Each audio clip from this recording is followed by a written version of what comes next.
வணக்கம். எல்லோரும் நல்லா இருக்கிறீங்களா? சாப்பிட்டீங்களா? எப்போதும் சிரித்த முகத்துடன் சந்தோஷமாக இருக்கணும். ஆமா, நம்ம முகிலன் எங்க போயிட்டு இருக்கிறான்னு சொன்னேன். ஆமா, எங்க போயிட்டு இருக்கிறான்? தோட்டத்துக்கு. தோட்டத்துல எதைய பார்க்க போனா? மாமரத்துல கூடு கட்டி இருக்கிற மைனாவை பார்க்க போனான்னு சொன்னேன் இல்லையா? போகிற வழியில அவன் என்ன பார்த்தான்? ஆமா, தக்காளி செடியும் அணிலும் சண்டை போட்டுட்டு இருந்ததை பார்த்துட்டு இருந்தான் இல்லையா? அப்ப என்ன பண்ணலாம் தெரியுமா? அந்த தக்காளி செடியையும் அணிலையும் கூப்பிட்டு, நீங்க 2 பேரும் ஏன் சண்டை போட்டுட்டு இருக்கிறீங்க? நாம் அனைவருமே ஒருவரை ஒருவர் சார்ந்துதான் வாழ்ந்துட்டு இருக்கிறோம். அப்படி இருக்கிறப்ப நீங்க எதற்காக வீணா சண்டை போடுறீங்க அப்படின்னு கேட்டான். அங்க பாருங்க, மாமரத்துல மைனா கூடு கட்டி வாழ்ந்துட்டு இருக்குது அல்லவா? அவங்க 2 பேரும் ஒற்றுமையா தானே வாழ்ந்துட்டு இருக்கிறாங்க. அது போலத்தான் ஒவ்வொருவரும் ஒவ்வொன்றை சார்ந்து வாழ்ந்து கொண்டிருக்கிறார்கள் அப்படின்னு சொன்னோம். அது எப்படி? ஒருவரை ஒருவர் எப்படி சார்ந்து வாழ முடியும் அப்படின்னு அணில் கேட்டது. அது எப்படி முடியும் அப்படின்னு கேட்டது.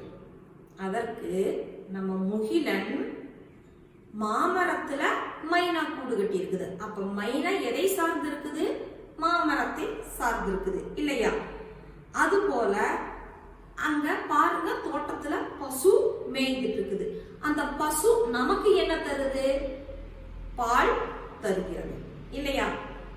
வயல்கள்ல நெல் விளையுது. அந்த நெல் விளையாமல் நாம உயிர் வாழக்கூடிய அந்த சோறு கிடைக்குமா அப்படின்னு ஒவ்வொன்றா அவன் என்ன பண்ணனான்? எடுத்து சொல்லி கேட்டுக்கிட்டே இருந்தான். மரமும் செடியும் கொடியும் எல்லாமே நமக்கு காய்களை பழங்களை தருதல்லவா? அதுபோல இந்த நீரும் நிலமும் இல்லாமல் இந்த செடிகள் வளர முடியுமா? இப்படி ஒவ்வொன்றும் ஒவ்வொன்றை சார்ந்து இருக்குது அப்படின்னு முகிலன் எடுத்து சொன்னா. அதைய ஒரு பாட்டாவும் பாடணும். அந்த பாடல் நமக்கு பாட வேண்டாமா? அந்த பாடலை நாம தெரிஞ்சுக்க வேண்டாமா? தெரிஞ்சுக்கணும் இல்லையா? அந்த பாடலை தெரிஞ்சுக்கணும்னா நம்ம தமிழ் புத்தகத்தை எடுங்க. தமிழ் புத்தகத்தை எடுங்க. இதோ நீயின்றி நான் இல்லை அப்படிங்கிற அந்த தலைப்பு கொடுத்திருக்கிற அந்த பாடலை எடுங்க. இந்த பக்கம் எடுத்தீங்களா? அங்க அந்த முகிலன் பாடல பாடல் கொடுத்திருக்காங்க. அந்த பாடலை பாடலாமா? அதற்கு முன்னால இங்கே கொடுக்கப்பட்டிருக்கிற படங்களை பாருங்க. பார்த்தீங்களா? பாடலாம். நீயின்றி நான் இல்லையே, நீயின்றி நான் இல்லையே, பசுவும் இங்கு இல்லாமல். கூடவே பாடுங்க. பசுவும் இங்கு இல்லாமல் பாலும் நமக்கு கிடைக்காதே. பசுவும் இங்கு இல்லாமல் பாலும் நமக்கு கிடைக்காதே. நெல்லும் இங்கு விளையாமல் சோறும் நமக்கு கிடைக்காதே. மரமும் கொடியும் இல்லாமல் காயும் பழமும் கிடைக்காதே. நிலமும் நீரும் இல்லாமல் செடியும் கொடியும் வளராதே. நீரும் நெருப்பும் இல்லாமல் சமைத்து உண்ண முடியாதே. மேகம் கருத்து சேராமல் மழைதான் இங்கு வராதே. காற்றின் அசைவு இல்லாமல் உயிர்கள் இங்கு வாழாதே. சரிதானே? இதுல கொடுத்திருக்கிற ஒவ்வொரு வரிகளும் உண்மை இல்லையா? ஒவ்வொன்றுமே இனியொன்றை சார்ந்துதான் இருக்குது. இந்த பாடல்ல இருக்கிற அந்த உண்மை கருத்து நமக்கு எவ்வளவு பிடிச்சிருக்குது இல்லையா? அது உண்மை இல்லையா? எவ்வளவு மிகப்பெரிய ஒரு உண்மை. அந்த பாடலை நாம மீண்டும் ஒரு முறை பாடலாமா? பாடலாம். பசுவும் இங்கு இல்லாமல் பாலும் நமக்கு கிடைக்காதே, நெல்லும் இங்கு விளையாமல் சோறும் நமக்கு கிடைக்காதே, மரமும் கொடியும் இல்லாமல் காயும் பழமும் கிடைக்காதே, நிலமும் நீரும் இல்லாமல் செடியும் கொடியும் வளராதே, நீரும் நெருப்பும் இல்லாமல் சமைத்து உண்ண முடியாதே, மேகம் கருத்து சேராமல் மழைதான் இங்கு வாராதே, காற்றின் அசைவு இல்லாமல் உயிர்கள் இங்கு வாழாதே. உண்மை இல்லையா? காற்றோட அசைவு இல்லைன்னா இங்க உயிர் வாழ முடியுமா? முடியாது இல்லையா?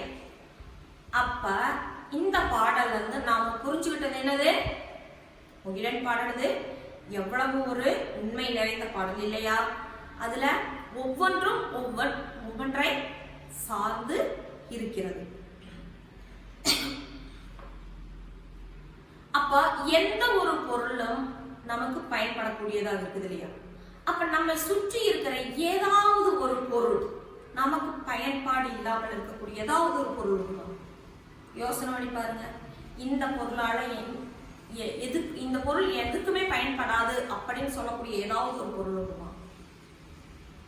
நமக்கு உபயோகப்படலைனாலும் அந்த பொருள் வேற ஏதாவது ஒரு தேவைகளுக்கு, மற்ற உயிரினங்களுக்கோ வேற ஏதாவது விஷயங்களுக்கோ பயன்படும் இல்லையா? நீங்க உங்க சுற்றுப்புறத்தை நல்ல முறையில உற்று நோக்கினீங்கன்னா கண்டிப்பா இந்த உண்மை உங்களுக்கு தெரியும். அதையே நீங்க கடைபிடிங்க. பாருங்க, உற்று பாருங்க. இப்ப அடுத்தது பாருங்க. நமக்கு ஏதாவது ஒரு பொருள் பயன்பட மாட்டிய நம்மளை சுற்றி இருக்கக்கூடிய பொருட்கள் பாருங்க இங்க இருக்குது. இங்கே அதனுடைய படங்களை கொடுத்திருக்கிறாங்க. அந்த படங்களை உற்று பாருங்க. வாழை மரம், வாத்து, பேருந்து, உரல். வாழை மரம், வாத்து, பேருந்து, உரல். உரல் பார்த்திருப்பீங்களா? பார்த்திருக்கிறீங்களா? 1-2 பேர் பார்த்திருக்கலாம், நிறைய பேர் பார்த்திருக்க வாய்ப்பில்லை இல்லையா? நெல்லை குத்தி அரிசியாக்க அந்த காலத்துல பயன்படுத்திய ஒரு பொருளாகுது. மாவும் அதுல இடிப்பாங்க. இந்த காலத்துல தானே நிறைய மிஷின்கள் இருக்குது, இயந்திரமயமாக்கப்பட்டது. அந்த காலத்துல இயந்திரங்கள் இல்லை அல்லவா? அதனால நெல்ல அறுவடை செய்துட்டு அதை அரிசியாக்கிறதுக்கு பயன்படுத்தினாங்க. அது போல தானியங்களை மாவாக்குவதற்கும் இதுல குத்துவாங்க. அதற்கான ஒரு பொருள் மேல உலக்கை என்ற ஒரு சாதனம் இருக்கிறது, அதை வச்சு இந்த உரளில் உமியும் ஆக்குவாங்க. மாவரைப்பதற்காகவும் இதைய பயன்படுத்தினாங்க. சரியா? இப்ப இந்த வாழை மரத்தினால என்ன பயன்? வாழை மரத்தினால் என்ன பயன் சொல்லுங்க. ஆமா, வாழை மரத்திலிருந்து நமக்கு வாழைப்பழம் கிடைக்கும், வாழைக்காய் கிடைக்கும், வாழை இலை கிடைக்கும், பின்ன அதனுடைய தண்டு, பூ போன்ற பாகங்களை சமைத்து உண்ணலாம். சரிதானே? அப்ப வாழையினால என்ன பயன் அப்படிங்கிறது உங்களுக்கு தெரிந்தது இல்லையா? அதையே நீங்க இங்க எழுதணும். எப்படி எழுதலாம்? பூ தரும் எழுதலாம், காய் தரும் எழுதலாம், பழம் தரும் எழுதலாம், பூ தண்டு சமைக்க பயன்படும் அப்படின்னு கூட எழுதலாம். சரியா?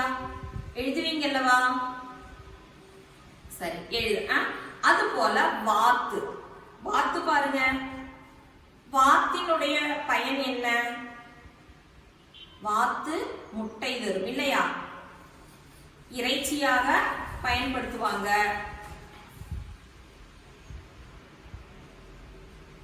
சரி, அடுத்தது பேருந்து. பேருந்தில் பயணம் செய்யலாம். நிறைய பேர் பயணம் செய்யலாம் இல்லையா? பயணம் செய்வதற்கு நிறைய வாகனங்கள் இருந்த போதிலும் பேருந்தில் ஆகும்போது நமக்கு நிறைய பேர் பயணம் செய்யலாம். வேகமாக செல்லலாம். இப்படி பேருந்தினுடைய பயன்களை எழுதுங்க. இனியும் உங்களுக்கு தெரிந்த பயன்கள் இருக்குது, நிறைய இருக்குது. அதையும் சேர்த்து நீங்க எழுதலாம். சரியா?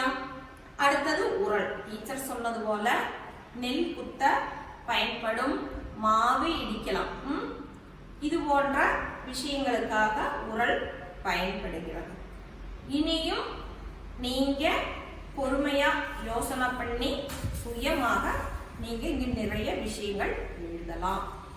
இதுக்கு மேல இனியும் எனக்கு இதை பத்தி தெரியும், எழுதணும் அப்படின்னு நினைக்கிறவங்க உங்களுடைய தமிழ் நோட்டு புத்தகத்தை எடுத்து அதிலையும் எழுதலாம்.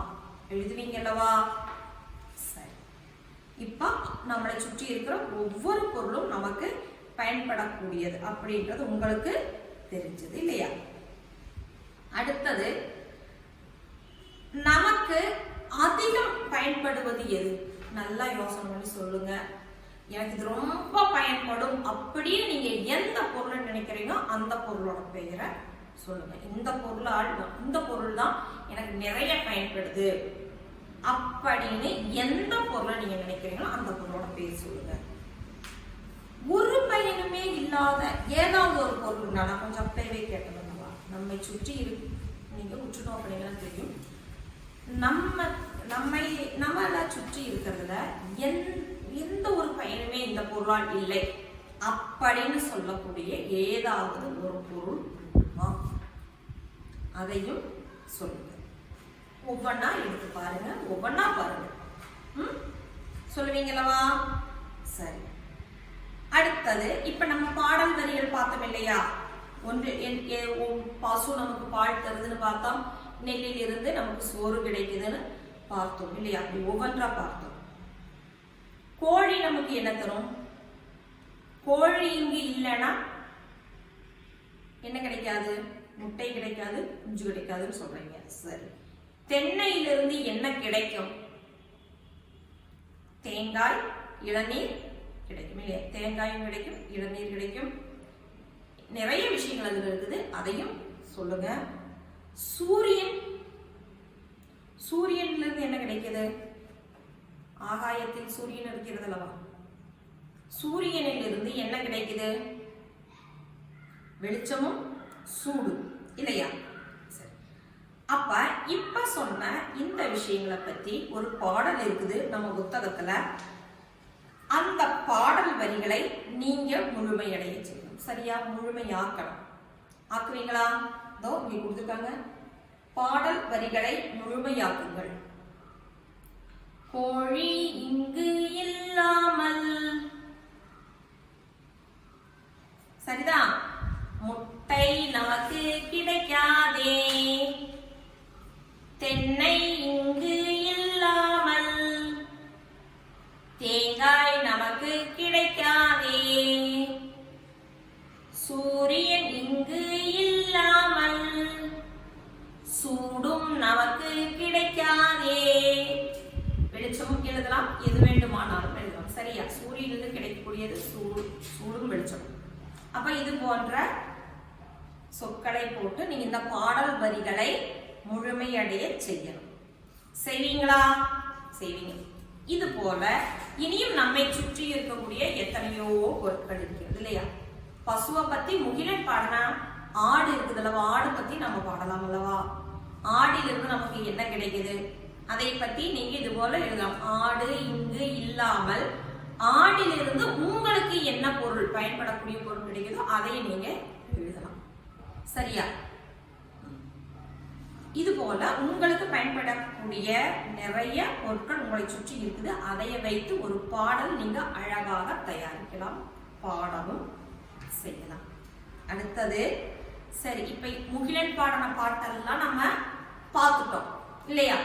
அந்த பாடல்கள்ல உங்களுக்கு பாடியும் காண்பித்தோம், நீங்களும் பாடினீங்க, ரசிச்சீங்க, அதில் உள்ள உண்மையான கருத்தை நீங்க புரிஞ்சுக்கிட்டீங்க. இப்ப வேற ஒரு பாடல், சும்மா பாடி மகிழ்வதற்காக ஒரு பாடல், அந்த ஒரு பாடலை பாடலாமா? பாடலாமா? பாடலோட பேரு தில்லாலங்கடி தில்லாலே. பாடலோட பேர் என்னது? தில்லாலங்கடி தில்லாலே. சின்ன சின்ன கல் பொறுக்கி பாடுங்க. சின்ன சின்ன கல் பொறுக்கி சிங்காரமா பாலங்கட்டி. சின்ன சின்ன கல் பொறுக்கி சிங்காரமா பாலங்கட்டி. பாலத்தின் மேல பன்னிக்குட்டி பஃபூன் வேஷம் போட்டதா. தில்லாலங்கடி தில்லாலே எனக்கு உடம்பு நல்லாலே. பாட்டு நல்லா இருக்குதா? இது சும்மா உங்களுக்கு பாடி மகிழ்வதற்காக மட்டுமே. இனி ஒரு தடவை அந்த பாட்டை பாடலாமா? பாடலாம். கூடவே சேர்ந்து பாடுங்க. சிறிய பாடல் தானே இல்லையா? சின்ன சின்ன கல் பொறுக்கி சிங்காரமா பாலங்கட்டி. பாலத்தின் மேல பன்னிக்குட்டி பஃபூன் வேஷம் போட்டதா. தில்லாலங்கடி தில்லாலே எனக்கு உடம்பு நல்லாலே. இந்த இடத்துல அந்த பாடல் வரிகளை கொடுத்திருக்காங்க. அந்த பாடலை நீங்க பாடி மகிழணும். சரியா? உங்களுக்கு தெரிந்த ராகங்களிலும் பாடி மகிழலாம். பாடி மகிழ்வீங்கல்லவா? சரி. அடுத்தது நீங்க இப்ப நம்ம நிறைய பாடங்களை கடந்து வந்திருக்கோம். அதனால உங்களுக்கு சுயமா சொற்களை வாசிக்க தெரியும் இல்லையா? ஒரு பாடபாகத்தை குறித்தா சுயமாக வாசிக்க தெரியும். இங்க பாருங்க, அது போலதான் இங்க கொடுத்திருக்காங்க. நானே வாசிப்பேன் அப்படின்னு கொடுத்திருக்காங்க. நீங்களே வாசிக்கணும். நீங்களே வாசிக்கணும். சரியா? வாசிப்பீங்களா? நானே வாசிப்பேன். சூர்யா சுட்டி பையன். நீங்க வாசிக்கணும். வாசிக்கிறீங்களா? நிறைய பாடங்களை நம்ம கடந்து வந்திருக்கிறோம் இல்லவா? நீங்களும் வாசிங்க. டீச்சர் ஒரு முறை வாசித்து கொடுக்கிறேன், 1-2 பேருக்காக வேண்டிட்டு. கூடவே நீங்களும் வாசிங்க. சூர்யா சுட்டி பையன் ஊட்டிக்கு புறப்பட்டான். பேருந்து நிலையம் சென்றான். காத்திருந்தான். கோட்டூர், சூலூர், மூணார். ஊசி வாங்கலையோ? ஊசி வாங்க. பலூன் வாங்க வாங்க. வாங்க பலூன் வாங்க வாங்க. பலவித சத்தங்கள். சூர்யா சத்தம் கேட்ட திசையெல்லாம் பார்த்தான். சூர்யா சத்தம் கேட்ட திசையெல்லாம் பார்த்தான். பார்த்து கொண்டே நின்றான். ஊட்டி ஊட்டி ஊட்டி ஊட்டி. ஐயோ பாவம், இந்த சத்தம் மட்டும் கேட்கவில்லை. ஊட்டி பேருந்து போய்விட்டது. பார்த்து நின்ற ரூபா சிரித்தாள். வாசிச்சீங்களா? அதுல அந்த சொற்களை கவனித்தீங்களா? இனி ஒரு முறை வாசிக்கலாம். சூர்யா சுட்டி பையன் ஊட்டிக்கு புறப்பட்டான். பேருந்து நிலையம் சென்றான். காத்திருந்தான். கோட்டூர், சூலூர், மூணார். ஊசி வாங்கலையோ? ஊசி வாங்க. பலூன் வாங்க வாங்க. பலவித சத்தங்கள். சூர்யா சத்தம் கேட்ட திசையெல்லாம் பார்த்தான். பார்த்து கொண்டே நின்றான். ஊட்டி ஊட்டி ஊட்டி. ஐயோ பாவம், இந்த சத்தம் மட்டும் கேட்கவில்லை. ஊட்டி பேருந்து போய்விட்டது. பார்த்து நின்ற ரூபா சிரித்தாள். கவனிச்சீங்களா? நீங்க வாசிச்சீங்களா?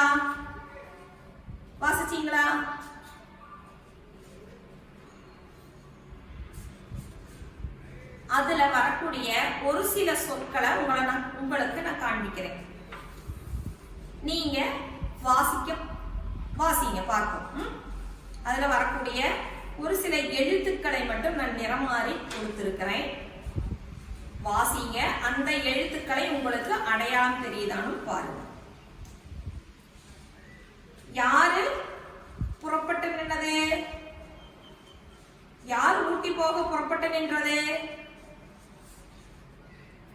யார் புறப்பட்டு நின்றது? சொல்லுங்க.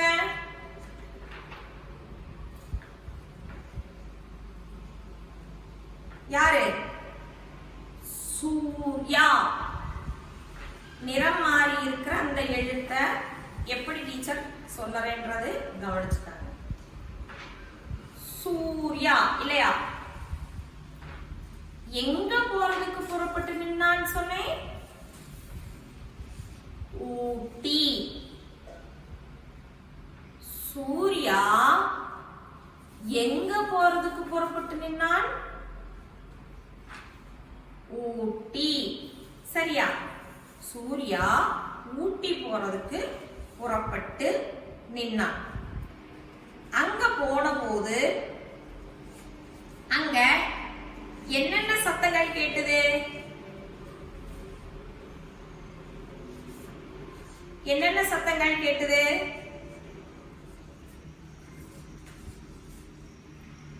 கோட்டு, சூலூர், மூணார். சரியா? மூணாறு இங்க எழுதியிருக்கா? அப்போ சூர்யா ஊட்டி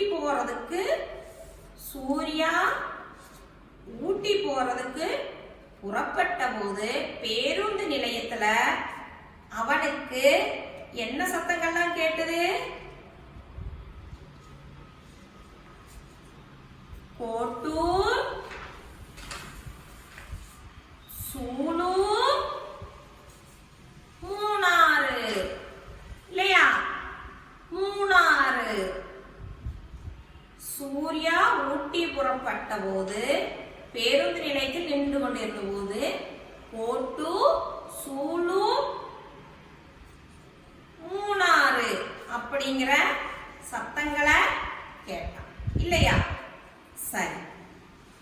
அப்புறம் அவன் என்ன வாங்கலையோ அப்படின்னு கேட்டான். என்ன வாங்கலையோன்னு கேட்டாங்க? ஊசி.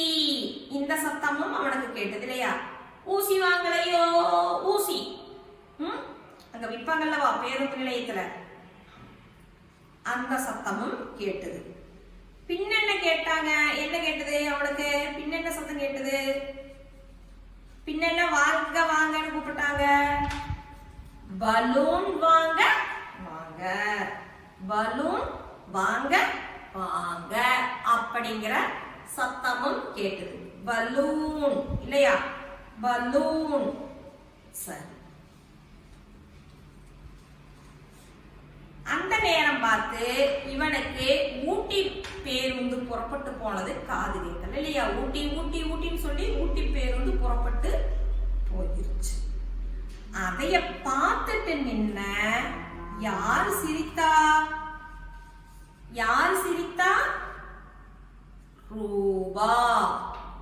ரூபா சிரித்தாள் இல்லையா? ஊட்டி அப்படின்னு அந்த பேருந்து புறப்பட்டு சத்தம் போட்டுட்டே புறப்பட்டு போன போது இவனுக்கு அது கேட்கல. அந்த சத்தம் மட்டும் கேட்கல. அதைய பார்த்து நின்ன ரூபா சிரித்தாள். சரியா? ஆமா. இப்ப இதுல எழுத்துக்கள் நிறம் மாறி இருந்தது. ஒரு சில எழுத்துக்கள் நிறம் மாறி இருந்தது இல்லையா? அந்த எழுத்துக்களினுடைய உச்சரிப்பு எப்படி இருந்தது அப்படிங்கறது மட்டும் நீங்க கவனிச்சு கேட்டிருப்பீங்க. அந்த எழுத்துக்களை இனம் கண்டிருப்பீங்க இல்லையா? ஏற்கனவே படித்த எழுத்துக்கள் தான். சரி. இப்ப இந்த பாடத்துல உங்களுக்கு எத்தனை சொற்கள் புதுசா கத்துக்க முடிந்தது அப்படிங்கிறத நீங்க இங்க எழுதணும். நான் கற்ற சொற்கள் அப்படிங்கிறத இந்த பெட்டியில நீங்க எழுதணும். எழுதுவீங்களா? எழுதுங்க. இப்ப இந்த பாடத்துல எத்தனை புதிய சொற்களை நீங்க கத்துக்கிட்டீங்க, அதையெல்லாம் எடுத்து இந்த பெட்டியில நீங்க எழுதுங்க. எழுதுவீங்களா குழந்தைகளே? சரி, அப்போ இன்றைய வகுப்பை இதோடு நிறைவு செய்யலாம். அடுத்த வகுப்புல சந்திக்கலாமா? பாய்.